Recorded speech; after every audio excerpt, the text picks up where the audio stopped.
Décidément, ce mois de février est sous le signe de la 4K parce que le prochain film dont je vais vous parler, c'est Bike Riders. Bike Riders dans son édition 4K. Bike Riders, le nouveau film de Jeff Nichols. Comme tous les films de Jeff Nichols, c'est un film qui prend son temps. On est vraiment dans la dilatation du temps. Il faut aimer les plans longs. Il faut aimer le fait que le scénario prend son temps avant de décoller. Et ça faisait longtemps, vraiment longtemps qu'on ne l'avait pas vu ni sur les plateformes et ni en salle. Et donc là, il revient en salle avec ce Bike Riders qui dépeint une Amérique en plein changement à la fin des années 60.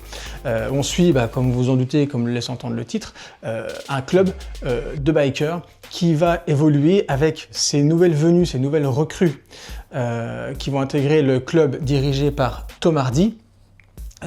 Ont des intentions qui sont bien différentes. Eux, en fait, avaient avant un esprit de liberté et dont Tom Hardy se revendique, et Austin Butler, qui vient de rejoindre ce club, sont les porte-paroles, sont quelque part les étendards, vont devoir se confronter à ce changement des États-Unis avec ces vétérans et qui, eux, ne sont plus du tout dans la même dynamique, qui sont plus vers, quelque part, donc plus un esprit de liberté, mais un esprit de défiance face au gouvernement et qui sont prêts à se faire de l'argent, peu importe la manière. Le tour de force de ce film, c'est d'être raconté du point de vue du personnage de Jodie Comer, elle qui va tomber sous le charme du personnage de Austin Butler et qui va partager sa vie avec lui pendant un certain nombre d'années. Ce qui est extrêmement intéressant, c'est que, comme souvent dans ces clubs de motards, on a cet homme idéaliste qui va certes lui aussi tomber amoureux du personnage de Jodie Comer,